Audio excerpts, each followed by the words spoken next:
Photo है। हाँ, उन्होंने पहले वही किया था, हमने कहा कलर वाला भी लगा दो।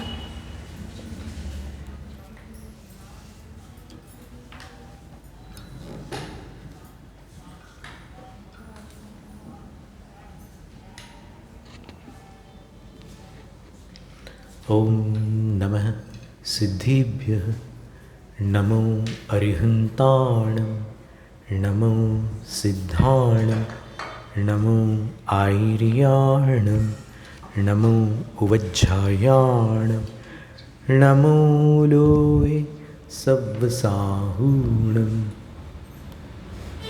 ईसु पंच नमो यारो सव्व पावपणासनो मंगलाणं च सव्वेसिं पडमं हवै मंगलं चत्तारि मंगलम् अर्हन्त मंगलं सिद्ध मंगलं साहु मंगलं केवलिपण्णत्तो धम्मो मंगलं चत्तारि लोगुत्तमा अर्हन्त लोगुत्तमा सिद्ध लोगुत्तमा साहु लोगुत्तमा केवलिपण्णत्तो धम्मो लोगुत्तमा चत्तारि शरणं पव्वज्जामि अर्हन्त शरणं पव्वज्जामि सिद्ध शरणं पव्वज्जामि साहु शरणं पव्वज्जामि केवलिपण्णत्तो धम्मो शरणं पव्वज्जामि। तीन लोक तीन काल के पंच परम गुरु अरहंत सिद्धाचार्य उपाध्याय सर्वसाधु परमेश्वरी भगवंतों को भक्तिपूर्वक नमस्कार। जम्बूद्वीप भरत क्षेत्र आर्यखंड भारत देश हुंडावसर्पणी काल के धर्म तीर्थ शासन नायक प्रथम तीर्थंकर वृषभदेव भगवान को आदि लेकर अंतिम तीर्थंकर भगवान महावीर स्वामी पर्यंत 24 जनराजों को विनम्र प्रणाम। 12 अंग और 14 अंग बाह्य श्रुत स्वरूप भगवती जनवाणी सरस्वती देवी माता को भावपूर्ण वंदन। पूर्व शताब्दी के धर्म धुरेंद्राचार्य चारित्र चक्रवर्ती ज्ञानी ध्यानी तपस्वी परम श्रद्धेय शांति सागर गुरुराज को त्रिभक्तिपूर्वक बारंबार नमोस्तु। दीक्षा शिक्षा गुरु आचार्य विद्यासागर महाराज को नमोस्तु।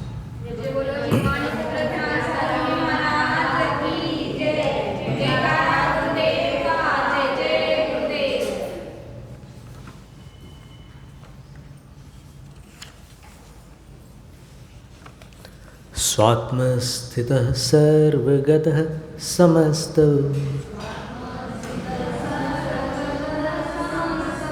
व्यापार वेदी विनिवृत्त संगः प्रवृद्ध कालोप्यजरो वरेण्यः पायादपायात् पुरुषः पुराणः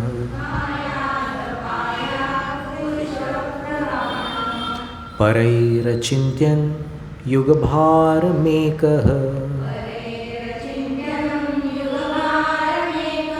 स्तोतुं स्वहन् योगिभिरप्यशक्यः स्तुत्योद्यमेऽसौ वृषभो न भानुः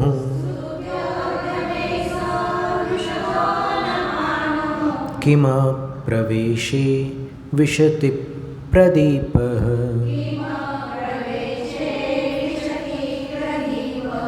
तत्याज शक्रः शकनाभिमानम्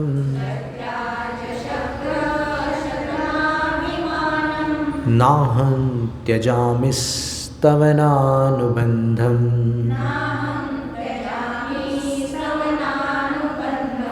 नाहं त्यजामि स्तवनानुबन्धम्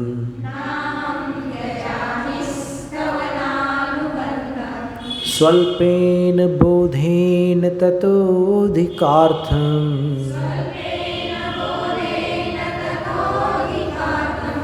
वातायनेनैव निरूपयामि।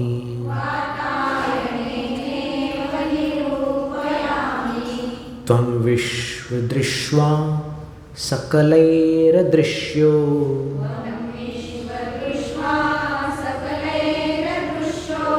विद्वानशेषं निखिलैरवेद्यः।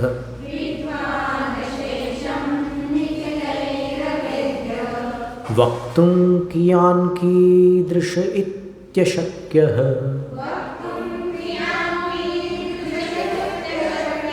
स्तुतिस्ततो शक्तिकथा तवास्तु।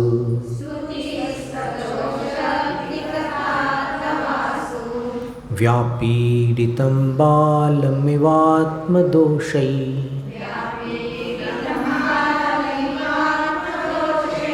रुल्लाघतान् लोकमवापिपस्त्वम्।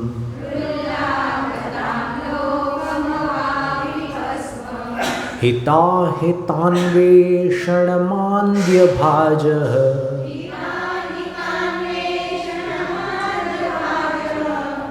मान्द्य हिताहितान्वेषणमान्द्यभाजः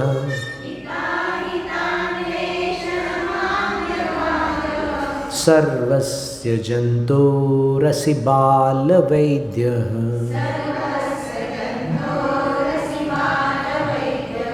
दाता न हर्ता दिवसं विवस्वा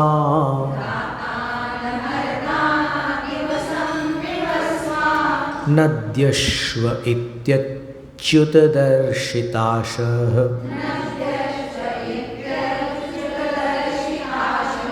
सव्याजमेवं गमयत्यशक्तः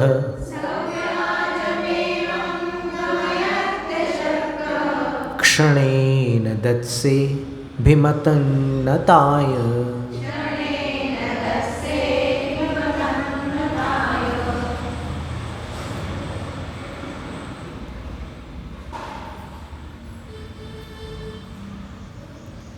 अब इसमें एक बात आई थी, कल एक प्रश्न आया था कि सूर्य सव्याजम एवं दिवसं गमयति, सूरज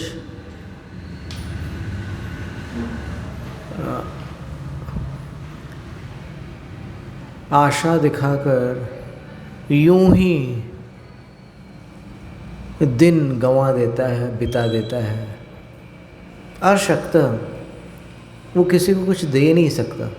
ठीक है, प्रकृति के लिए उसका अस्तित्व महत्वपूर्ण है, लेकिन जो इस जगत में निवास करने वाले प्राणी हैं, उनकी इच्छाओं की पूर्ति, उनकी भिन्न भिन्न आवश्यकताओं की पूर्ति सूर्य नहीं कर पाता।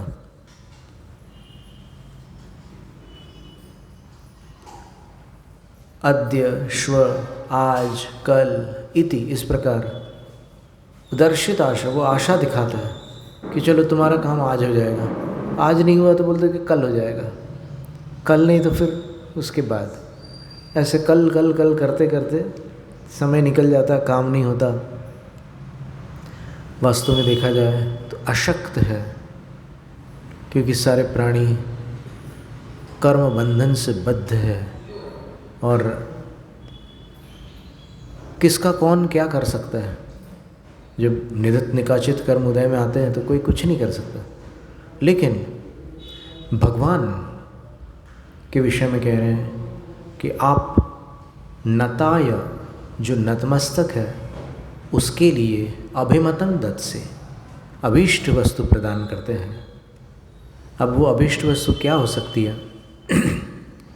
बहुत सारी वस्तुएं हो सकती है, क्योंकि भगवान दाता है तो दाता में बहुत कुछ समाविष्ट है। अब विशेष जो दिव्य ध्वनि के द्वारा भगवान ज्ञान प्रदान करते हैं, वो ज्ञान बहुत बड़ी वस्तु है। क्योंकि उस ज्ञान से मनुष्य अपने अभावों को, अपने संकटों को, अपने संघर्षों को भूलकर धर्म ध्यान कर लेता है। अगर भगवान का दिया हुआ ज्ञान नहीं होता तो कोई धर्म ध्यान नहीं कर सकता था। तो इसलिए जो नत है, भगवान के प्रति नम्र है, उसके लिए भगवान सब कुछ दे देते हैं। अब भगवान अनंत दानी है, ये तो अपन ने देखा था, सहस्त्रनाम स्तोत्र में आया था, नमस्ते अनंत दानाय, अनंत दानी है। तो अनंत दानी है तो सब प्राणियों को क्यों नहीं मिलता सब कुछ भगवान से? तो उसका समाधान ये है कि दान पाने के लिए पात्र का सीधा होना आवश्यक है। यदि पात्र उल्टा होगा तो फिर कितना भी बड़ा दाता हो वो क्या कर सकता है? तो पात्र सीधा होना आवश्यक है। इसी प्रकार भगवान से कुछ पाना हो तो भक्त होना आवश्यक है। उसके बिना कैसे प्राप्त हो सकता है? और इसका अर्थ ये नहीं हुआ कि भगवान भक्त के प्रति पक्षपात करते हैं। पक्षपात नहीं करते। जो भक्त हुआ है उसने भगवान की कृपा को पाने का मार्ग उद्घाटित किया है, और जो भक्त नहीं हुआ है उसने भगवान की कृपा प्राप्त करने का मार्ग अवरुद्ध कर दिया है।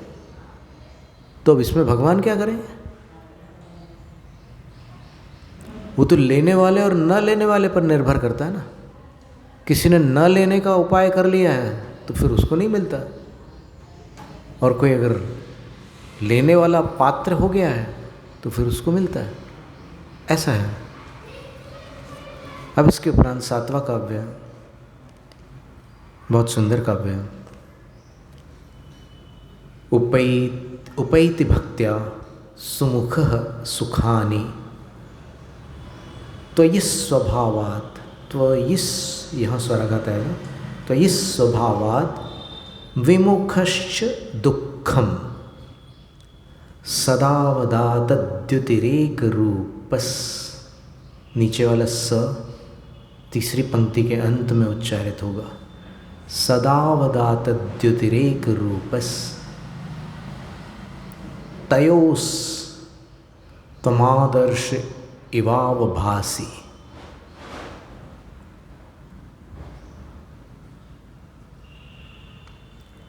उपैति भक्त्या सुमुखः सुखानि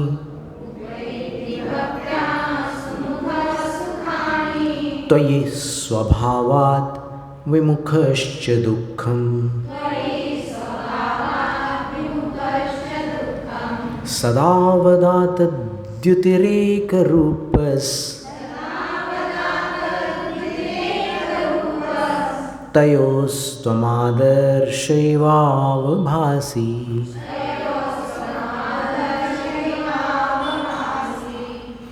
उपैति भक्त्या सुमुखः सुखानि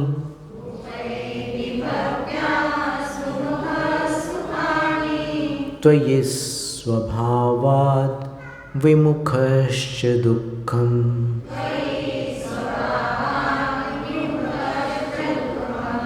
सदावदातद्युतिरेकरूपस्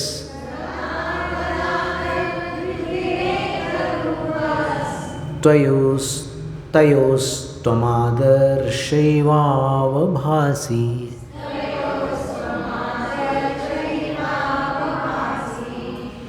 चौथे चरण में स का उच्चारण नहीं करना, तयोस नहीं बोलना, तयोस बोलना। स का उच्चारण तीसरे के अंत में है। तो आचार्य मानतुंग स्वामी के शिष्य सेठ धनंजय महाकवि इस 7वें काव्य में लिखते हैं कि आप तो जो नत है उसको अभीष्ट प्रदान करते हैं, क्षण मात्र में प्रदान करते हैं, पर संसारी प्राणी आपके निमित्त से कोई सुख को प्राप्त कर लेता है, कोई दुख को भी प्राप्त करता है। वो कैसे? तो बोलते हैं त्वयि, आपके प्रति, सुमुखः, जिसका मुखड़ा सु अर्थात शोभित होने लगता है, अर्थात आपके दर्शन से जिसका मुख खिल उठता है,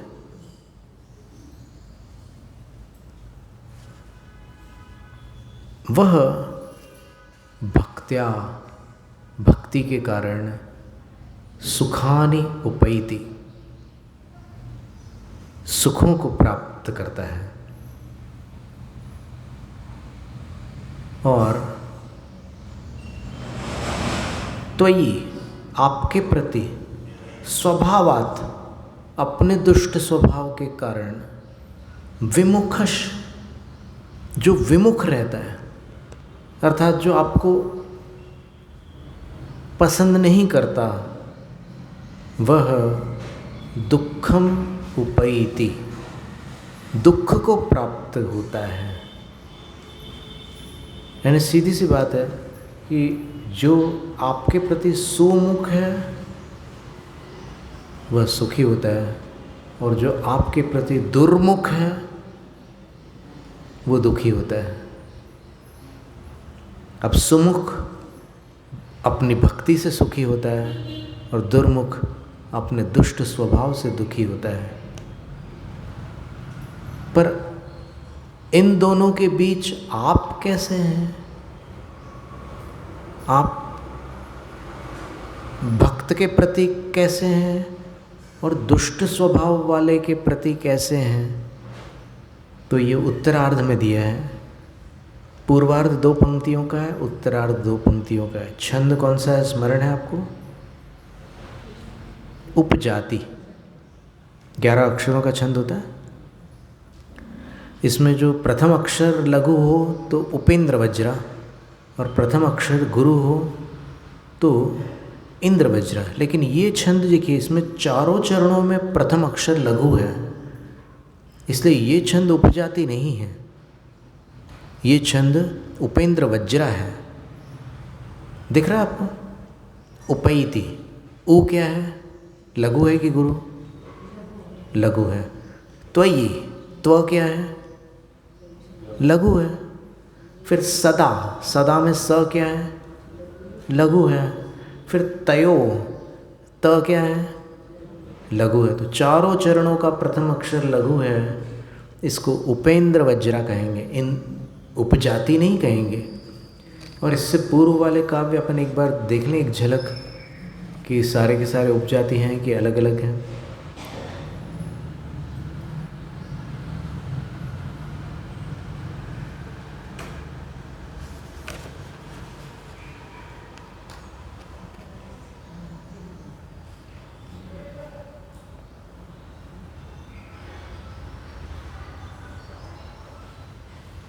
सारे उपजाति, क्योंकि दोनों प्रकार के चरण मिलेंगे आपको, कुछ गुरु वाले और कुछ लघु वाले।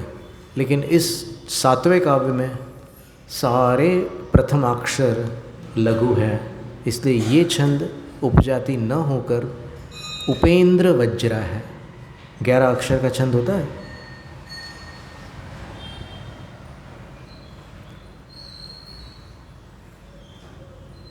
ग्यारह अक्षर होने के कारण इसमें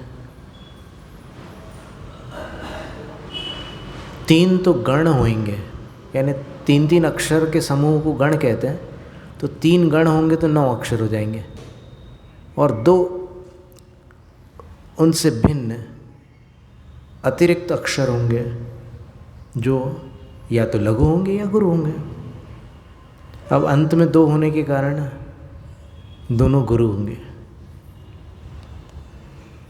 तो अब जो दोनों हैं, सुख पाने वाले दुख पाने वाले, वो उनके प्रति आप कैसे हैं?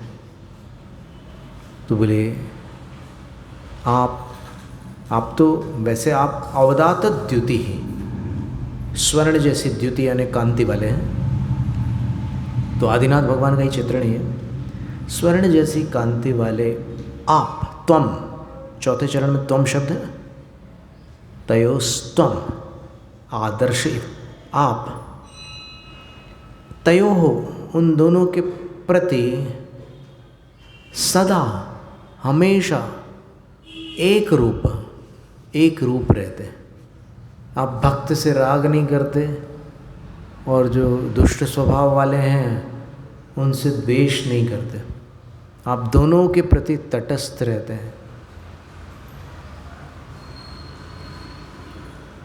तो आप सदा एक रूप, तयो, आप दोनों में सदैव एक रूप है। इसलिए तुम आदर्श एव अवभासी, आप आदर्श अर्थात दर्पण के भांति अवभासी, भासित होते हैं, अवभासित होते हैं, शोभित होते हैं। जैसे दर्पण है, उसके सामने कोई मुंह बिगाड़ेगा तो भी दर्पण दर्पण रहेगा, और दर्पण के सामने कोई बेहतरीन मुस्कान देगा तो भी दर्पण दर्पण रहेगा। दर्पण दोनों के प्रति दर्पण ही रहता है। वैसे ही आप, ऐसे दोनों जीव हैं, एक भक्ति से युक्त है और दूसरा दुष्ट स्वभाव वाला है। दोनों के प्रति आप समान हैं और वो अपने अपने भावों से आपके निमित्त कोई सुखी होते हैं, कोई दुखी होते हैं। आप एक ही हैं दोनों के प्रति, लेकिन एक अपने भावों के कारण दुख को प्राप्त करता है, एक अपने भावों के कारण सुख को प्राप्त करता है। एक जीव को प्रतिमा देखकर सम्यक दर्शन होता है, दूसरे जीव को प्रतिमा देखकर तोड़ने की इच्छा होती है। दोनों प्रकार के जीव हैं इस धरती पर। जितने मूर्ति विरोधी लोग हैं उनमें से कुछ इतने तीव्र कट्टरपंथी हैं कि वो देखना भी पसंद नहीं करते। वो तो चाहते हैं कि होना ही नहीं चाहिए पूरे। बहुत से ऐसे लोग हैं जो चाहते हैं कि पूरी दुनिया मेरी इच्छा के अनुसार ही होनी चाहिए, मेरी इच्छा के खिलाफ कुछ होना ही नहीं चाहिए। पर ये कल्पना मात्र है, ऐसा कभी किसी के साथ नहीं हुआ, क्योंकि ये दुनिया किसी की इच्छा से नहीं चलती। पुण्योदय से कुछ घटनाएं उसके सामने उसकी इच्छा के अनुकूल हो जाती है, तो इसका अर्थ ये नहीं है कि उसने इच्छा की थी इसलिए वो काम हुआ। उसके पुण्य का उदय है इसलिए उसकी इच्छा और वो काम तालमेल में है। और जब पाप का उदय रहता है तो सामने जो घटना हो रही है वो अपनी इच्छा के खिलाफ होती है।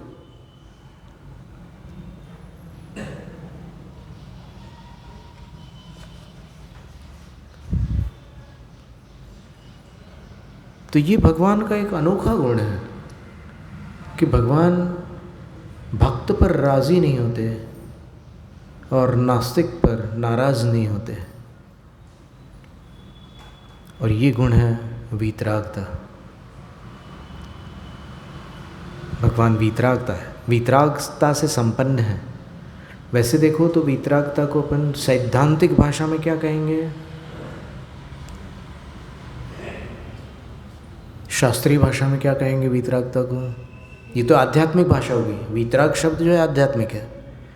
और सैद्धांतिक भाषा में देखेंगे तो क्षायिक चारित्र है। वीतरागता का दूसरा नाम क्या है? क्षायिक चारित्र। वैसे तो औपशमिक चारित्र को भी वीतरागता ही कहा जाता है, लेकिन औपशमिक चारित्र में क्या होता है कि उसका काल सीमित होता है। उतने काल के पश्चात पुनः सरागता आ जाती है। लेकिन क्षायिक चारित्र जो है वो अनंतकालीन वीतरागती। एक बार क्षायिक चारित्र हो जाए तो अनंत काल के लिए वीतरागता हो जाती है, क्योंकि क्षायिक में क्षय होता है, औपशमिक में उपशम होता है। तो उपशम का मतलब ये है कि वो दबा है, अभी मिटा नहीं है। और क्षय का मतलब है कि वो मिट गया है, दबा नहीं है, वो मिट चुका है। जैसे पानी में आपने फिटकिरी घुमाई है तो उसके अंदर जितने भी बारीक बारीक धूली के कण थे वो पूरे नीचे बैठ गए, अब वो जो कण नीचे बैठ गए, अगर हिलाओगे तो फिर मटमैला हो जाएगा वो पानी, और अगर सावधानी से ऊपर का वो निकाल लो, जैसे हमने एक ये घटना देखी, ऐसी कुछ बातें होती है शास्त्रों की, तो अपन प्रैक्टिकल जीवन में, प्रायोगिक चर्या में भी उसको पाते हैं कई बार।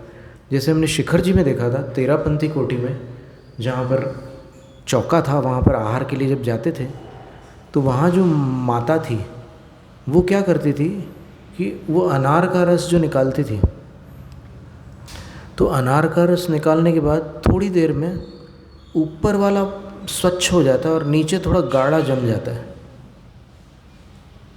आपको शायद अनुभव होगा कि वो अनार का रस एक सा नहीं होता, उसको निकालने के बाद नीचे वाला जो हिस्सा होता है थोड़ा सा गाढ़ा होता है, ऊपर वाला एकदम क्लियर होता है, तो वो ऊपर वाला निकाल लेती थी। इसका नाम क्षायिक भाव है। और नीचे जो बैठ गया है वो उपशम है, तो उपशम वाला जो भाग है उसको अलग कर देना है। तो फिर ऊपर वाला जो भाग है उसको अगर आपने अलग ही कर दिया, नीचे कुछ बचा ही नहीं, तो फिर हिलाओ या कुछ भी करो, अब वो मटमैला नहीं हो सकता, तो उसका नाम क्षायिक भाव है। इसी तरह आत्मा के परिणाम होते हैं, बहुत सारे कारण होते हैं अपने अंदर। अपन जब सम्यक दर्शन प्राप्त करते हैं, पहली बार औपशामिक सम्यक दर्शन होता है, उसको प्राप्त करते समय 3 करण होते हैं। ये सैद्धांतिक विषय है। 5 लब्धियाँ होती है और अंतिम लब्धि में 3 करण होते हैं। 5 लब्धियाँ जो है उसमें सबसे पहली है क्षयोपशम लब्धि, दूसरी है विशुद्धि लब्धि, तीसरी है देशना लब्धि, चौथी है प्रायोग्य लब्धि, और अंतिम अर्थात 5वीं है करण लब्धि। करण लब्धि में एक अधः प्रवृत्त करण है, दूसरा अपूर्व करण है, और तीसरा अनिवृत्ति करण है।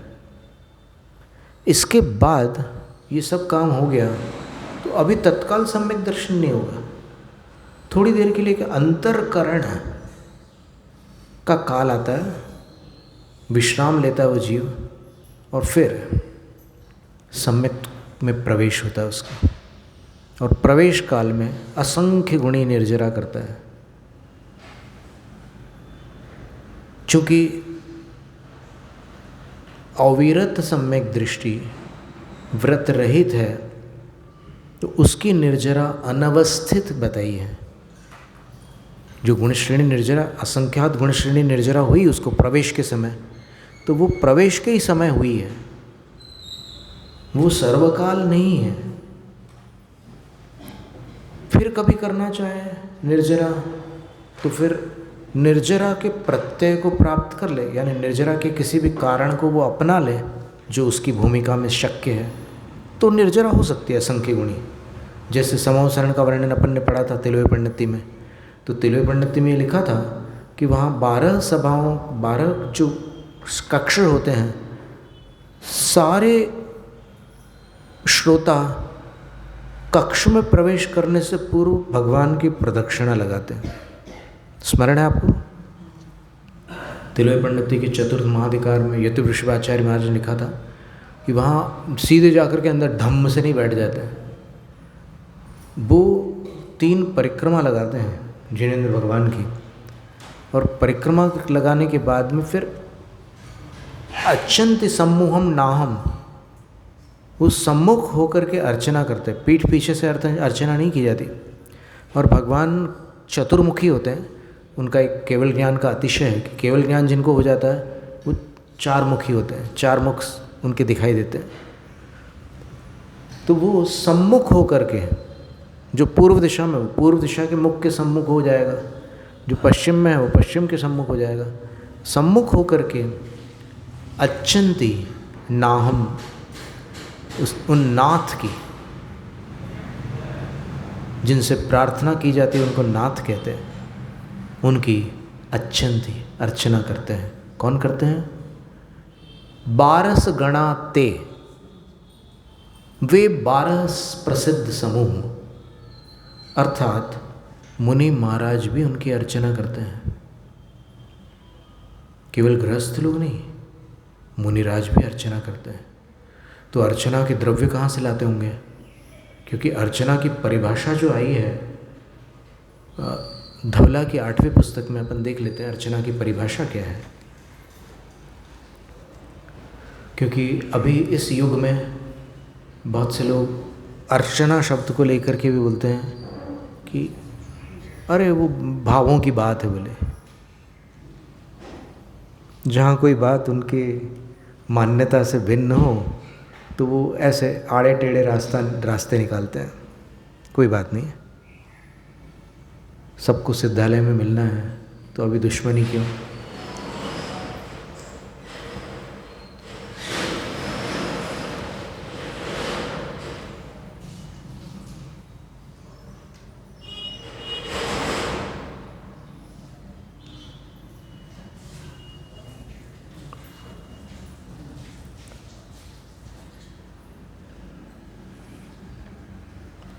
सिद्धांत शास्त्र षटखंडागम खंड 3 बंध स्वामित्व विचय धवला टीका पुस्तक 8 सन 1947 का संस्करण पृष्ठ संख्या 92 पर ओघानुगम के अंत में धवलाकार आचार्य वीरसेन स्वामी ने अर्चना को इस प्रकार परिभाषित किया है।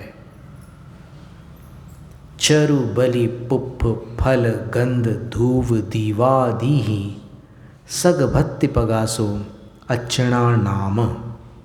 चरु बलि, चरु का अर्थ खीर होता है, बलि का अर्थ नैवेद्य होता है, पुष्प और खीर कौन सी? घृत मिश्रित खीर, सामान्य खीर नहीं, घी से मिली हुई जो खीर है उसको चरु कहते हैं। और बलि, बलि का अर्थ नैवेद्य, भोज्य सामग्री, मिष्टान्न पक्वान्न। पुष्प, फल, गंध, धूप, दीप आदि के द्वारा अपनी भक्ति प्रकट करने का नाम अर्चना है। ठीक है ना? तो अच्यंत सम्मोहम नाहम ते 12 गणा, इसका अर्थ क्या होगा कि वे 12 समूह इन द्रव्यों के माध्यम से अपनी भक्ति प्रकट करते हैं जिनेंद्र के प्रति। यही अर्थ होगा ना? या कोई और अर्थ हो तो फिर आप बेधड़क बता सकते हैं।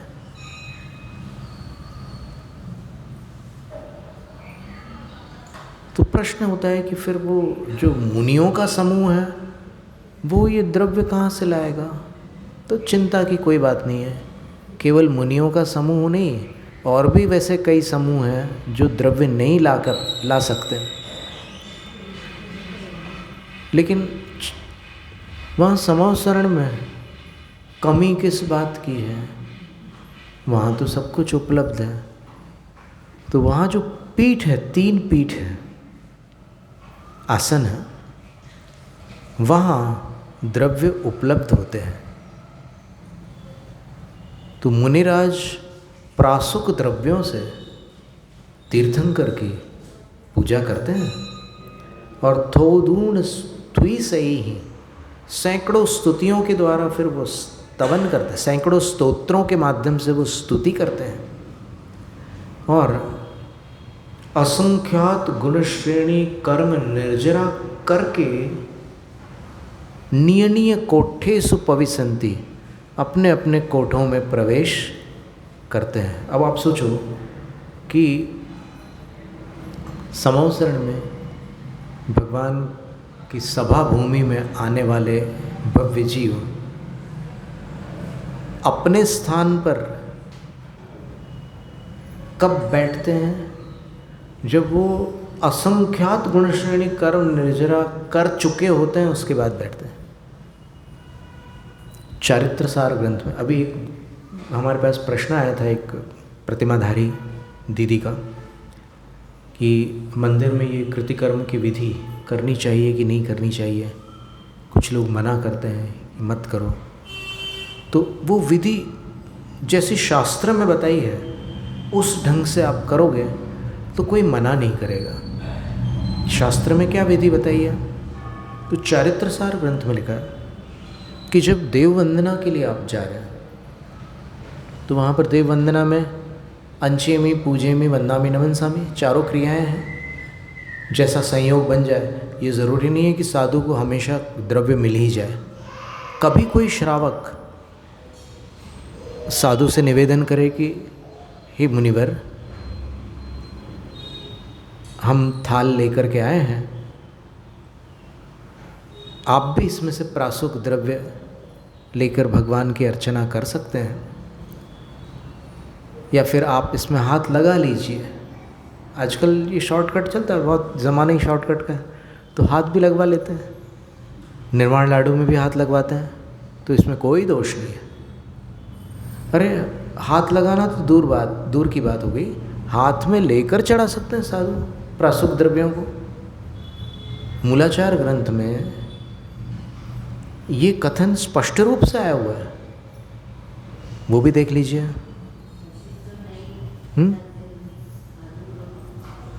हाँ जी,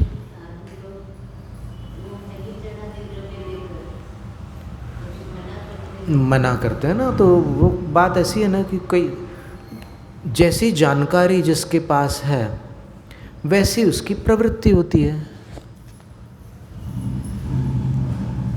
तो अगर ये सारी जानकारी उनके पास होगी तो फिर वो अपनी धारणा को और अपनी क्रिया को बदल भी सकते हैं, यदि अनुकूल वातावरण हो तो। अगर उनका वातावरण ही ऐसा हो कि नहीं नहीं ये सब नहीं चलेगा, तो फिर क्या कर लेंगे वो? लड़ेंगे क्या किसी से? लड़ने का तो सवाल ही नहीं है। तो हम मूलाचार ग्रंथ की वो पंक्तियाँ आपको सुना देते हैं।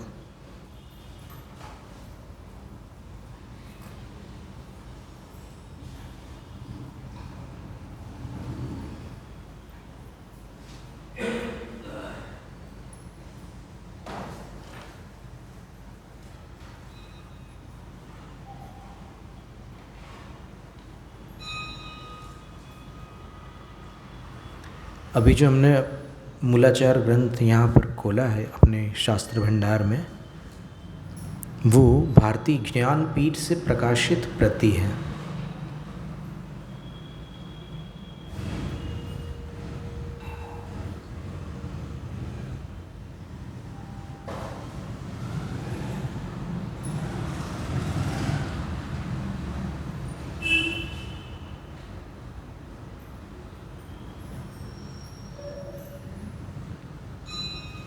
गाथा 24 मूलाचार ग्रंथ की 24वीं गाथा है। इसमें मूल में और टीका में और विस्तार से उस विषय को स्पष्ट किया है। साधु के षट आवश्यकों में दूसरा जो आवश्यक है उसका नाम है चतुर्विंशति स्तव, 24 भगवान की स्तुति। अब उस स्तुति किमात्मक होती है, उसकी क्या परिभाषा है, कैसी स्तुति है, तो गाथा है। चतुर्विंशति स्तव स्वरूपम निरूपयन नाह। चतुर्विंशति स्तव के स्वरूप का निरूपण करते हुए आचार्य ग्रंथकार वट्टकेर स्वामी आह कहते हैं। क्या कहते हैं? ये गाथा 24वीं गाथा। देखो 24 भगवान की स्तुति है और गाथा भी 24 है, कितना सुंदर संयोग है संख्या का। उसहादि जिणवराणम नाम निरुत्तिं गुणाणुकित्तिंच कादूण अच्छिदूणय तिशुद्धपणमोथवोणेयो। वृषभादि जिनवरों के नाम निरुक्तिम, नामों की निरुक्ति, गुणाणुकित्तिम च, और उनके गुणों का अनुकीर्तन काउण करके। पहले तो उनके नामों की निरुक्ति करो, फिर बाद में उनके गुणों का अनुकीर्तन करो। 46 गुण होते हैं भगवान के, तीर्थंकरों के। तो नाम निरुक्ति का अर्थ क्या हो गया कि कौन से तीर्थंकर के नाम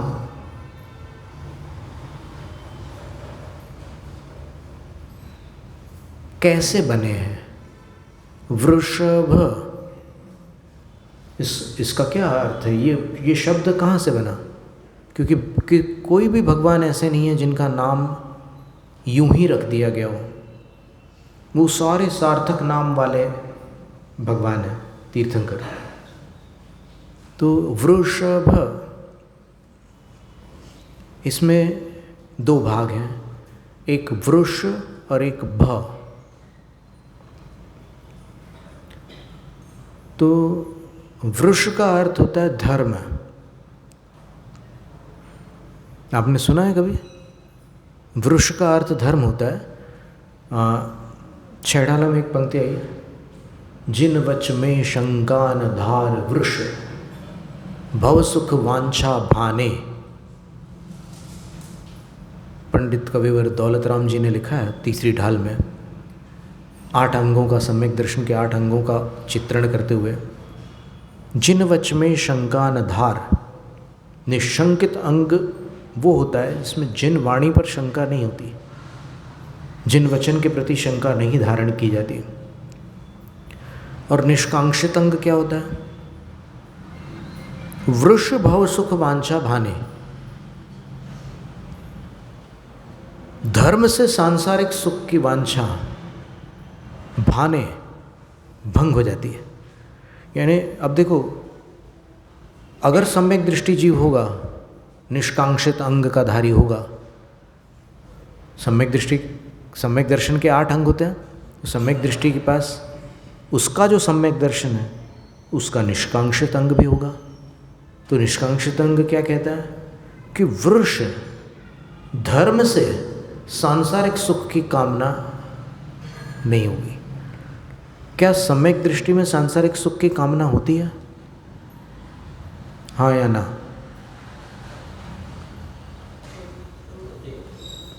होती है।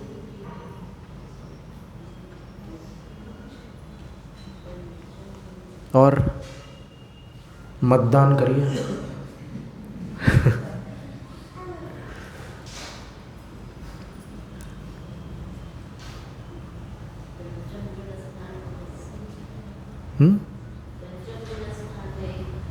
पंचम गृह स्थान में हो सकती है सांसारिक सुख की कामना। अणुव्रत है तो अपन शास्त्रों से अगर उत्तर ढूंढें तो सरल हुआ, क्योंकि अपन अपने शब्दों में बोलेंगे या फिर अपने विचारों से बोलेंगे तो फिर कोई उसके तर्क प्रतितर्क कर सकते हैं, उसमें गुंजाइश रहती है, अवकाश रहता है। तो शास्त्रों में क्या लिखा है? सांसारिक सुख की कामना को एक शब्द में क्या कहते हैं? भव सुख वांछा को एक शब्द में क्या कहते हैं? आर्त ध्यान के 4 भेदों में अंतिम आर्त ध्यान क्या है? निदान का अर्थ क्या है?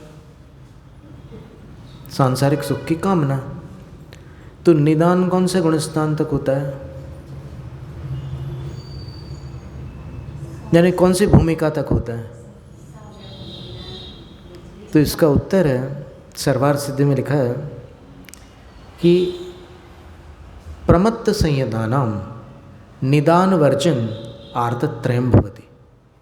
जो प्रमत्त संयत मुनि यानी 6ठे गुण स्थान वाले जो मुनिराज हैं, उनको निदान छोड़कर बाकी 3 आर्त ध्यान होते हैं। पीड़ा में जो विचार होते हैं पीड़ा को दूर करने के, उसको आर्त ध्यान कहते हैं। तो बाकी 3 प्रकार के आर्त ध्यान हो सकते हैं, लेकिन निदान नाम का आर्त ध्यान मुनियों को नहीं होता है। तो जब इतना स्पष्ट लिखा है कि वो आर्त ध्यान मुनियों को नहीं होता, तो फिर ये तो सिद्ध हुआ कि जो सम्यक दृष्टि मुनि नहीं है उनको होता है। और अगर उनको होता है तो ये सिद्ध हो गया कि सम्यक दृष्टि में संसार की सुख की कामना होती है। नहीं हुआ? अवश्य हो गया। लेकिन वृष, वहाँ पर दौलत राम जी ने बड़े विवेकपूर्ण शब्द का प्रयोग किया। वृष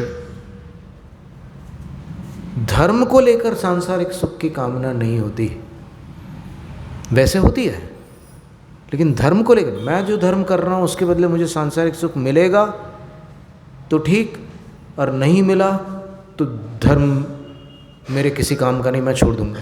ऐसा नहीं हो सकता। मिथ्या दृष्टि, अगर मिथ्या दृष्टि 3 महीने तक अभिषेक करता है भगवान का, और उसका ये संकल्प होता है कि 3 महीने में अगर मेरा चाचा मेरा पैसे लौटा देता है तो मैं मानूंगा कि धर्म में कोई ताकत है, और अगर नहीं लौटाता तो मैं अभिषेक करने का आजीवन त्याग करता हूँ। ये क्या है? ये धर्म को लेकर सांसारिक सुख की कामना है। ये चीज़ सम्यक दृष्टि में नहीं हो सकती। इसका नाम निष्कांक्षित अंग है। तो निष्कांक्षित अंग होते हुए भी सांसारिक सुख की कामना हो सकती है। एक और उदाहरण है कि एक गरीब आदमी है लेकिन सम्यक दृष्टि है, वो खेती किसानी करता है, तो वो अनाज बेच करके लौट रहा है घर, और थोड़ी देर बाद उसको पता चलता है कि मेरे पास जो मैं कमाई करके आया हूँ, जो पैसे थे, कहीं गिर गए लगता है। तो फिर वो पीछे जाता है वापस ढूंढने के लिए, क्योंकि पैसे जब गिरते हैं ना, तब आप देखना कभी अपने हार्ट के एरिया में कुछ भयानक रूप से तहलका मच जाता है। तो वापस जाता है और सब जगह ढूंढता है और देखता है कि एक व्यक्ति उठा रहा है। तो रुक जाओ, बोले मेरे हैं वो, तुम कैसे उठा रहे हो? बोले तुम्हारे इसका सबूत क्या है? बोले सबूत क्या है, यहाँ से मैं ही आ रहा हूँ अकेले, अभी कोई नहीं है यहाँ पर। और फिर कुछ वाद विवाद होता है उनमें, और जब वो सामने वाला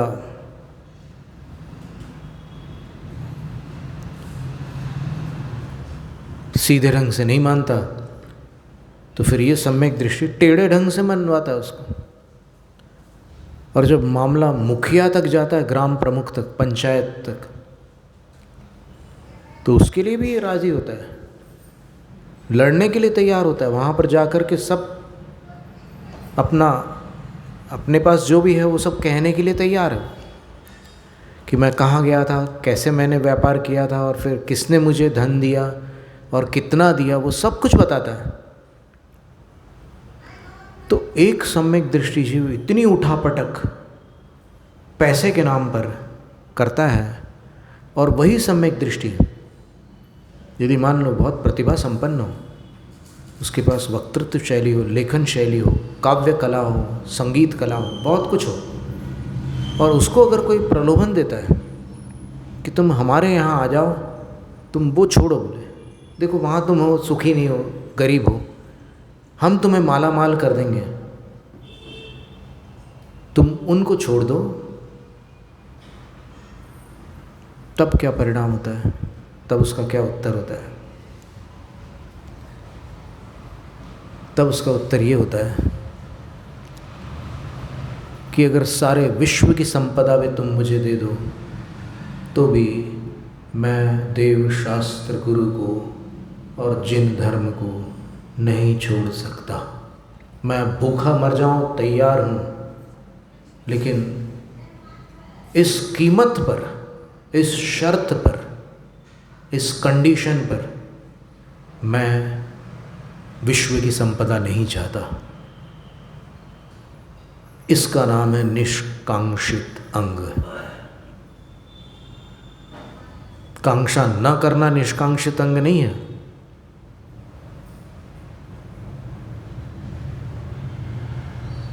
इस शर्त पर कांक्षा न करना निष्कांक्षित अंग। बहुत से लोग हैं जो पैसों के प्रलोभन में चले गए, छोड़ दिया उनने, मूल आमनाएं को छोड़ दिया। बाढ़ पीड़ित होने पर उनके लिए मकान बनवा दिए तो उनकी आमनाएं को मानने लग गए। और कोई स्थिति आई कन्या का विवाह करना था, आर्थिक स्थिति नहीं थी, मदद देने वाले ने मदद दी और साथ में एक बात कही कि तुम भी ये मानने लग जाओ ना। तुम कहाँ हो वो सब मान रहे हो, देखो वहाँ कैसी दरिद्रता है, तुम्हें इतना सहयोग लेना पड़ रहा है। बस इतनी दो चार फुसलाने वाली बातों को सुनकर उनके हो गए। इसका नाम कांक्षा है। ये कांक्षा सम्यक दृष्टि में नहीं होती। कोई प्रलोभन उसको आगम का त्याग नहीं करा सकता, कोई प्रलोभन उसको मूल मार्ग से च्युत नहीं कर सकता। कितनी रहस्य की बात है, कितनी गहरी बात है। और ये बात समंतभद्र आचार्य महाराज ने कही है। सामान्यतः रत्नकरंड श्रावकाचार्य कईयों ने कई बार पढ़ा है, लेकिन निष्कांक्षित अंग वाला जो श्लोक है उसका अर्थ लगाया क्या कभी ढंग से? क्या अर्थ है? कर्म परवशे शांते दुःखैरन्तरितोदये पाप बीजे सुखे नास्था श्रद्धा नाकांक्षणा स्मृता। इसीलिए भाषा का ज्ञान बहुत ज़रूरी है। अच्छे खासे अनुवादक चूक जाते हैं उस अभिप्राय को बताने में। कैसी श्रद्धा है सम्यक दृष्टि की, जिसमें निष्कांक्षित अंग छुपा हुआ है। तो समंतभद्र आचार्य महाराज ने ये नहीं कहा कि सम्यक दृष्टि निष्कांक्षित होता है, सम्यक दर्शन निष्कांक्षित अंग वाला होता है, ये कहा उन्होंने। क्योंकि उनको पता था कि सम्यक दृष्टि में तो कांक्षाएं हो सकती है, लेकिन उसकी श्रद्धा में कांक्षा नहीं होती। कोई उसकी श्रद्धा नहीं छुड़वा सकता प्रलोभन दे करके। वो जानते थे, इसलिए क्या लिखा उन्होंने कि सांसारिक सुख क्या है, कैसे हैं? कर्म परवश है, कर्माधीन है और इंद्रियाधीन है। कर्म और पर दोनों शब्द लिखे हैं। पर का अर्थ देह भी होता है। तो सांसारिक सुख देहाश्रित भी है, इंद्रियाधीन भी है और कर्माधीन भी है। पुण्य होगा तो सुख होगा, नहीं होगा तो नहीं होगा। कर्म परवशी। और कैसे हैं सांसारिक सुख? शांति, अंत सहित है। ऐसा कोई सांसारिक सुख नहीं है जिसका अंत न हो। प्रत्येक सांसारिक सुख नियमतः समाप्त होता है। और कैसा है सांसारिक सुख? दुःखैरन्तरितोदये। उस सुख का उदय भी होता है और अस्त भी होता है। तो जब सुख का अस्त होता है, फिर पुनः उदय जब होगा, उसके बीच में क्या होता है? तो दुःखैरन्तरितोदये, दुखों से अंतराल पड़ता है। एक बार सांसारिक सुख हुआ, दूसरी बार फिर से हुआ, उसके बीच का अंतराल किससे पूरा होगा? दुखों से। ऐसा सुख है सांसारिक सुख। कैसा है उसका? अंतरित उदये, ऋतोदय नहीं है वो। दुःखैरन्तरितोदये, दुःखैहि अंतरित उदये, ऐसा है। दुखों से अंतरित है उदय जिनका या जिसका, एक वचन है ना। और कैसा होता है सांसारिक सुख? बोले पाप बीजे। सांसारिक सुख भोगते समय पाप का बंध अवश्यंभावी है।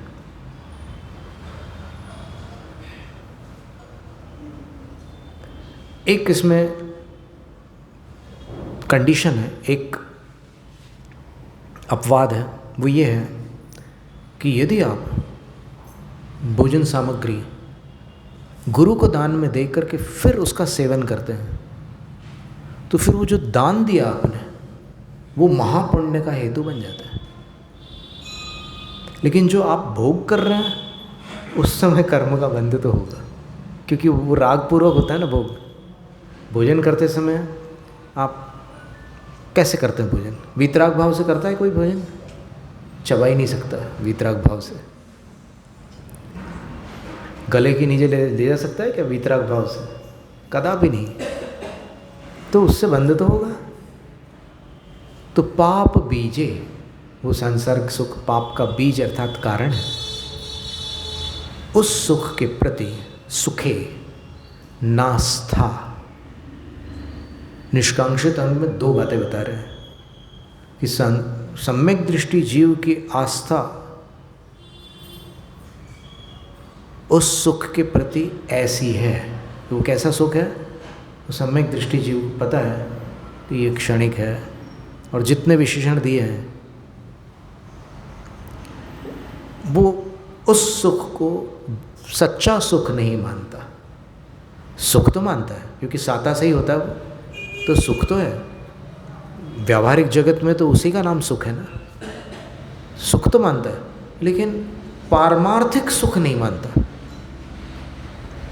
सच्चा सुख नहीं मानता, एक बात। और दूसरी बात, वह जो श्रद्धा है उसकी अनाकांक्षणा स्मृता, निष्कांक्षित मानी गई। अनाकांक्षणा का अर्थ होता है नास्ति आकांक्षणम यस्याम असौ अनाकांक्षणा। उस श्रद्धा में आकांक्षा नहीं है, श्रद्धालु में आकांक्षा है। क्योंकि जब तक भूमिका है निदान ध्यान की, तब तक सांसारिक सुख की आकांक्षा कैसे निषिद्ध हो सकती है? जहाँ तक भूमिका है वहाँ तक तो रहेगी। सम्यक दर्शन को या सम्यक दृष्टि को अति महिमा मंडित मत करो। जितना शास्त्र में बताया उतना ही रखो उसको। आप जो सम्यक दृष्टि का स्वरूप मान बैठे हो, बहुत से लोग, वो शुक्ललेशा वाले सम्यक दृष्टि का स्वरूप है भाई। पद्मलेशा वाले सम्यक दृष्टि का क्या स्वरूप होगा वो भी तो देखो। उनको छोड़ दोगे क्या आप? पीतलेशा वाले सम्यक दृष्टि का क्या स्वरूप होगा वो भी देख लो। कापोतलेशा वाले सम्यक दृष्टि का क्या स्वरूप होगा वो भी देख लो। ऐसा तो नहीं है कि सम्यक दृष्टि को ये लेशाएँ नहीं होती, होती है। 6 लेशा आयतोत्ति 6 लेशा, चौथे गुण स्थान तक 6 लेशाएँ बताइए। फिर नील लेशा वाले सम्यक दृष्टि का स्वरूप देख लो, और कृष्ण लेशा वाले सम्यक दृष्टि का स्वरूप देख लो।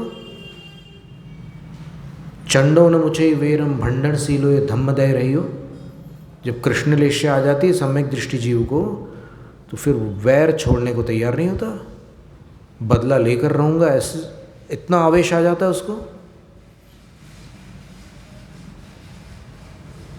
चंडो तीव्र क्रोध आ जाता है।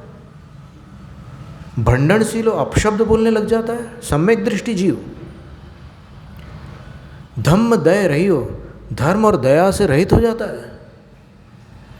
इतनी कठोरता आ जाती कृष्ण लेशा में। तो उस सम्यक दृष्टि को भी समझना पड़ेगा कि नहीं? छोड़ दोगे क्या उसको? या आपको जो पसंद है शुक्ल लेशा वाला सम्यक दृष्टि, बस वही आप रटते रहोगे जिंदगी भर? ऐसा थोड़ी चलता है।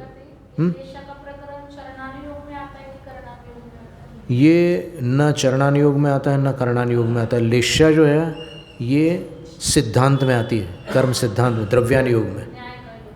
न्याय का नहीं, लेशा जो है सिद्धांत है, कर्म सिद्धांत, जीव सिद्धांत। जीव सिद्धांत का विषय है लेशा, क्योंकि 14 मार्गणा में लेशा मार्गणा है। और लेशा मार्गणा कहाँ आई है? जीव कांड में। जीव कांड क्या है? जीव सिद्धांत है।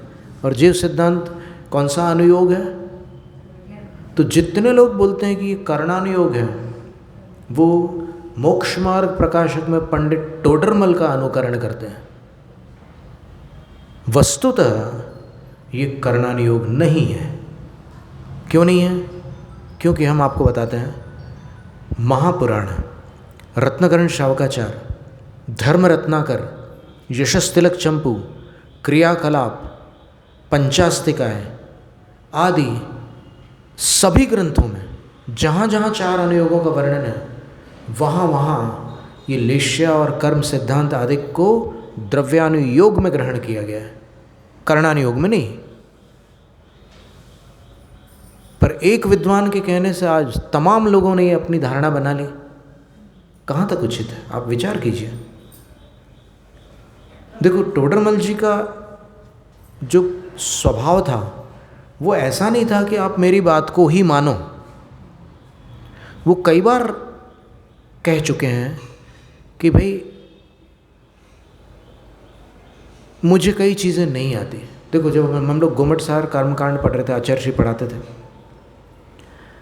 ललितपुर की बात है, तो वो मोटी प्रति थी उस समय, वो शास्त्राकार ऐसे पन्ने खुलते थे, उसमें पंडित टोडरमल जी का जो ढूंढारी अनुवाद था, आचार्य श्री संस्कृत से पढ़ाते थे और कभी कभी बीच बीच में हम लोग नीचे से देख लेते थे कि इसमें क्या लिखा हुआ है। तो ढूंढारी भाषा थी, धीरे धीरे पढ़ते पढ़ते ढूंढारी भाषा समझ में आने लग गई।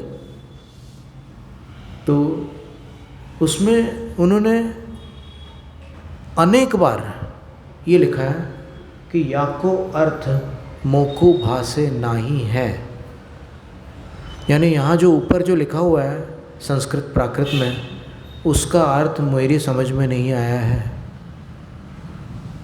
वास्तव में ये पंडित टोडरमल जी ने, उनके इस गुण की हम मुक्त कंठ से प्रशंसा करते हैं, क्योंकि ऐसा विद्वान मिलना मुश्किल है जो कह दे कि मुझे नहीं आता। नहीं आता होगा तो भी असत्य बोल करके बोलेगा कि मेरे को आता है, लेकिन मुझे नहीं आता ऐसा बोलने वाले विद्वान दुर्लभ हैं, और वही सच्चे विद्वान हैं। नहीं आता तो नहीं आता, क्या छुपाना उसमें। नहीं आता है फिर भी आप ऐसा पोज करो कि मुझे आता है, ये तो मायाचारी हो गई ना। तो आप कपट करके, शास्त्रों से कपट करके कहाँ जाओगे। बिल्कुल स्वीकार कर लो, नहीं आता तो नहीं आता, ठीक है, क्या बिगड़ जाएगा, चलो नहीं आता है स्वीकार कर लिया। अब मेहनत करके, फिर उनने यहाँ तक लिखा है, मोक्ष मार्ग प्रकाशक में एक पंक्ति आती है ढूंढारी प्रति में, जो हिंदी प्रति में नहीं है। ढूंढारी प्रति में एक पंक्ति आती है कि मुझे इसका अर्थ नहीं आता, आप बता दो, और साथ में ये भी कहो कि मैं खोज करूँगा, तुम भी खोज करना। एक स्वाध्यायी दूसरे स्वाध्यायी से कह रहा है कि तुमने जो प्रश्न पूछा उसका अर्थ मुझे नहीं आता, मैं खोज करूँगा, तुम भी खोज करना। मुझे मिल गया तो मैं तुम्हें बताऊँगा, तुम्हें मिल जाए तो तुम मुझे बताना। क्या सुंदर बात है। लेकिन ये पंक्ति हिंदी वाली प्रति में गोल हो गई है, क्या करें, काल ऐसा है। तो इसीलिए सभी भाषाओं का ज्ञान बहुत ज़रूरी है। तो यहाँ पर मुनिराज द्रव्यों से अर्चना कर सकते हैं कि नहीं, इस विषय में लिखा है। नाम निरुक्ति, वृष और भ, वृष का अर्थ धर्म होता है और भ का अर्थ होता है उससे भा दीप्तौ, देदीप्यमान होना।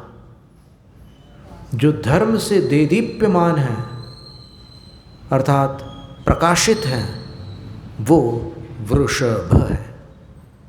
कितना सुंदर अर्थ हुआ। इसी तरह 24 तीर्थंकरों के नामों का अर्थ है। ये चतुर्विंशति स्तव में मूलाचार ग्रंथ में लिखा है कि साधु को करना होता है। आज नाम निरुक्ति स्तोत्र उपलब्ध नहीं है।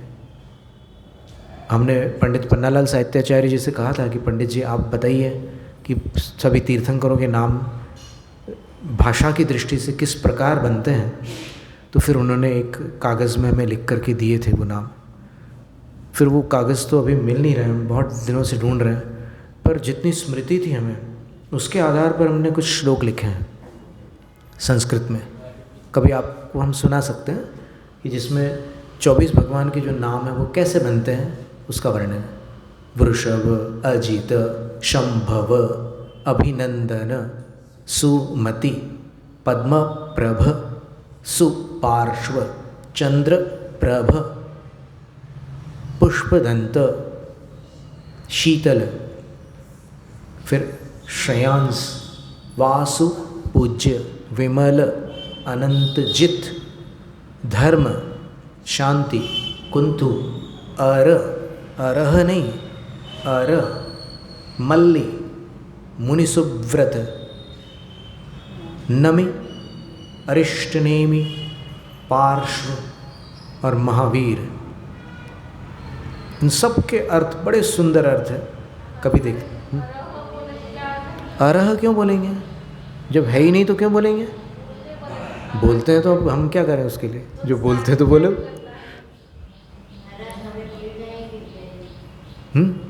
अगर कोई सहस्त्र को सहस्त्र बोल रहा है तो उसकी जबान को कौन रोक सकता है? अशुद्ध बोल रहा है तो वो अशुद्ध ही रहेगा ना। सहस्त्र नहीं होता, सहस्र होता है। इसी तरह अरह नहीं होता, अरह होता है। आप किसी भी शास्त्र में जाकर के देखो, अरनाथ भगवान है, तो फिर अपने को शास्त्रानुसार चलना होगा। ठीक है, चल रहा है। देखो भक्ति में बहुत सारी चीज़ें माफ़ होती है भाई। चलो भाई, भक्ति में तुम्हारे 100 गुनाह माफ़ है, वो एक अलग बात है। पर अपन जहाँ तक बने तो सरस्वती की आराधना करके ज्ञान को निर्दोष रखें तो श्रद्धा निर्मल होगी। ज्ञान जितना निर्दोष होगा श्रद्धा उतनी निर्मल होगी। बस ये एक नियम है। और इसकी सिद्धि कैसे होती है हमने पहले बतलाया था कि जब 12 अंगों का ज्ञान होता है तो सम्यक दर्शन अवगाढ़ हो जाता है। जब केवल ज्ञान होता है तो सम्यक दर्शन परमावगाढ़ हो जाता है। तो इससे क्या स्पष्ट हुआ कि ज्ञान के विकास से श्रद्धा निर्मल होती है। तो इतना सब करके फिर क्या करना, अच्छी ढूंढ, फिर भगवान की अर्चना करना है। पहले नाम निरुक्ति, फिर गुणानुकीर्तन, फिर अर्चना। और अर्चना करके तिशुद्धपण मन वचन काया की शुद्धता पूर्वक प्रणाम करना, थवोण्यो, इसका नाम मुनि का चतुर्विंशति स्तव है, ऐसा जानो। और ये अर्चना कैसे करना है तो आप सुनिए शब्दों को, आचार्य क्या लिख रहे हैं। और जिनको पता ना हो उनके लिए नई जानकारी हो सकती है, और जो इसको मानते ही ना हो उनके लिए अवसर है कि अब शास्त्र के वचन आपके सामने हैं, अब सोच लो क्या करना है। अभी तक तो नहीं माना, कोई बात नहीं, माफ़ है। लेकिन अब शास्त्र सामने होने के बाद न मानना माफ़ नहीं हो सकता, फिर तो नीचे ही आना पड़ेगा। जब तक शास्त्र सामने नहीं था तब तक कोई गलत चीज़ मानने पर भी सम्यक दर्शन रह सकता था। लेकिन शास्त्र सामने के आने के बाद अगर गलत चीज़ को नहीं छोड़ता तो फिर मिथ्यात्व में पतन होता है। क्या लिखा है? अर्चयित्वा, अर्चित्वा, टिप्पण में अर्चित्वा लिखा है और ऊपर अर्चयित्वा लिखा है। च, गंध, ये मुनि के लिए लिख रहे हैं। गंध, पुष्प, यहाँ पुष्प का अर्थ रंगीन चावल नहीं है, पुष्प का अर्थ पुष्प है। और धूप, दीप आदि भी, दीप आदि के द्वारा। लेकिन ये कैसे होने चाहिए? क्योंकि मुनिराज है, मुनिराज 24 तीर्थंकरों की अर्चना करने जा रहे हैं, तो फिर ये द्रव्य कैसे होने चाहिए? तो लिखा है, जो लिखा है वो हम बता रहे हैं। प्रासुकई, प्रासुक का अर्थ है निर्जंतुक, जीव जंतुओं से रहित होने चाहिए। और कैसे होने चाहिए? क्या साधु स्वयं ये द्रव्य तैयार करेंगे? तो उसके लिए एक शब्द लिखा है, आनीतैः, लाए हुए होने चाहिए। खुद लेकर के नहीं आएंगे, दूसरों के द्वारा लाए हुए होने चाहिए। वो दूसरे कौन होंगे? जिन भक्त लोग होंगे, और कौन हो सकते हैं? तो उनके द्वारा आनीत हो। और कैसे होने चाहिए?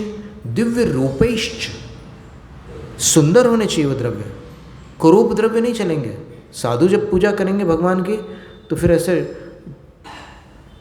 टूटे फूटे द्रव्य, ऐसा जैसे मान लो वहाँ पर कोई फल है, आम्र फल है मान लो, या केला है, तो वो केला ऐसा नहीं होना चाहिए कि यहाँ से ऐसे पिचका हुआ है और उस पर मक्खियाँ बैठ रही है।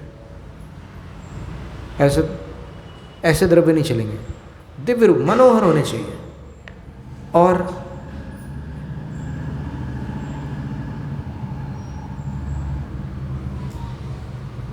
अच्छा, दिव्य रूपे का मतलब दिखने में सुंदर होने चाहिए, और दिव्य ही अन्य गुणों की अपेक्षा से भी सुंदर होने चाहिए। अन्य कौन से गुण हैं? तो फल में एक राज वैद्य ने हमें बताया था कि जो श्रेष्ठ फल होता है वो फल किसी कमरे में आप ऐसे खुला रख दो और कमरा बंद कर दो और आप बाहर चले जाओ, थोड़ी देर बाद जब आप अंदर आएंगे तो आपको पूरे कमरे में उसकी खुशबू आएगी। फिर दूसरी चीज़, उसको छूते समय आपको एक सुखद अनुभूति होगी, उसका स्पर्श भी सुखद होगा, ये दूसरी बात। और उनने एक स्पर्श के विषय में एक विशेष जानकारी दी थी कि जो फल केमिकल्स से दूषित नहीं है, ऑर्गेनिक है, यानी रसायन का प्रदूषण जिस फल में नहीं है, उस चीकू को आप हाथ में पकड़ेंगे, चीकू एक उदाहरण है, आम भी हो सकता है, पपीता भी हो सकता है, कोई भी फल हो सकता है, तो आपको भारी लगेगा वो, और वो केमिकल वाले फल हल्के होंगे, ये भारी होगा। और उसका स्वाद, आप दोनों फल टेस्ट करके देख सकते हैं परीक्षा करने के लिए, तो आपको स्वाद में भी भेद स्पष्ट समझ में आ जाएगा। तो यहाँ पर दोनों विशेषण दिए उन्होंने आचार्य महाराज ने कि दिव्य रूप ही दिखने में भी सुंदर हो और दिव्य ही अन्य गुणों की अपेक्षा से भी सुंदर हो। दिव्य शब्द का अर्थ है मनोहर, दिव्य शब्द का अर्थ देवोपनीत नहीं है। और कैसे हो? निराकृत मल, उसमें कई बार धूल वगैरह लगी रहती है ना द्रव्यों में। देखो, एक आपको जानकारी हो कि न हो, संपूर्ण भारत में जितने भी मूर्ति पूजक हैं उनके यहाँ एक नियम है, पुष्पों को धोया नहीं जाता। पता है आपको? पुष्पों को धोया नहीं जाता, पुष्पों को झाड़ा जाता है, उस पर पानी नहीं लगाया जाता। अन्य मतों में ऐसा मानते हैं वो कि अगर आपने जल लगा दिया तो वो पुष्प जल देवता को चढ़ गया।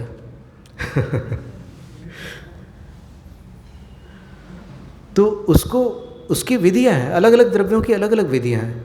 अब धूप को आप क्या पानी में धो करके खियोगे क्या? संभव ही नहीं, हर चीज़ को पानी नहीं लगाया जा सकता। कई ऐसे द्रव्य हैं जिनको जल के बिना ही शुद्ध करना पड़ता है। तो उस प्रकार निराकृत मल, जिनका मल निराकृत है, अर्थात जिस पे धूल मैल वगैरह नहीं है, ऐसे होने चाहिए द्रव्य। और मल पटल लिखा है, मतलब मल की जो परत है वो जिसके ऊपर नहीं है, ऐसा द्रव्य। और कैसे होने चाहिए? सुगंध ही है, सुगंधित होने चाहिए। चावल भी खुशबूदार होते हैं। अभी क्या है कि ये सब केमिकल वाले चावलों में वो खुशबू आती नहीं।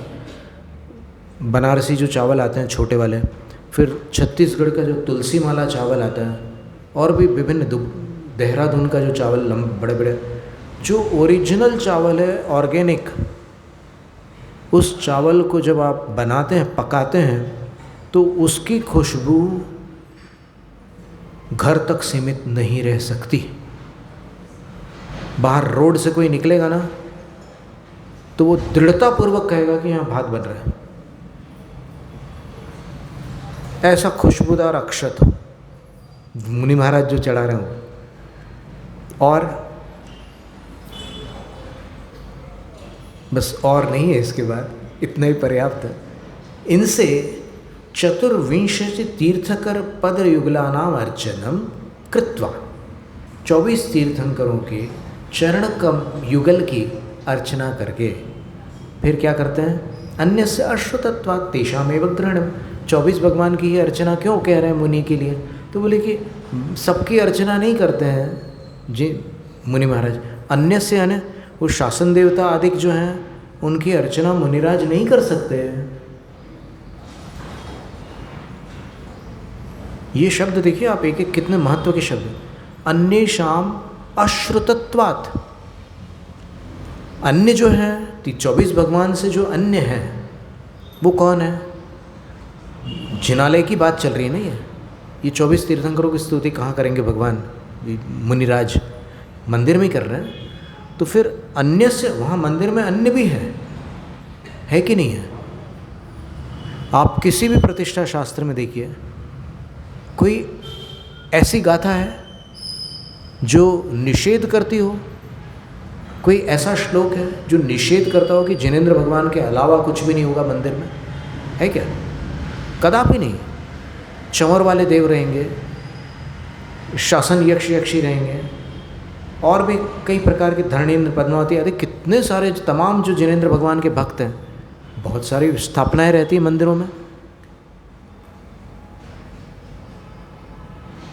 तो अन्येषाम अश्रुतत्वात्, श्रुत में नहीं है, मुनि द्वारा किसी अन्य की अर्चना करना आगम सम्मत नहीं है, इसलिए तेषामेव ग्रहणम, उन्हीं का ग्रहण होगा। मुनि जब अर्चना करेंगे तो 24 भगवान की ही करेंगे, सबकी नहीं करेंगे। त्रिशुद्ध प्रणमो, इतना करके फिर 3 शुद्धि पूर्वक मन वचन काय की शुद्धि पूर्वक जब मुनि प्रणाम करते हैं, तब उसको चतुर्विंशति स्तव नाम का आवश्यक कहा जाता है। तो इस तरह आज ये विषय आपने देखा, अपन ने सबने मिलकर के देखा और दिखाया जिनवाणी माता ने, आगम से ही अपन ने सारी पंक्तियाँ देखी। जैनम जयतु शासन। शास्त्र पठन में मेरे द्वारा यदि जो कहीं कहीं प्रमाद से कुछ अर्थ वाक्य पद मात्रा छूट, कृपया क्षमा करें और मुझे कैवल्य धाम में मां विलंब है।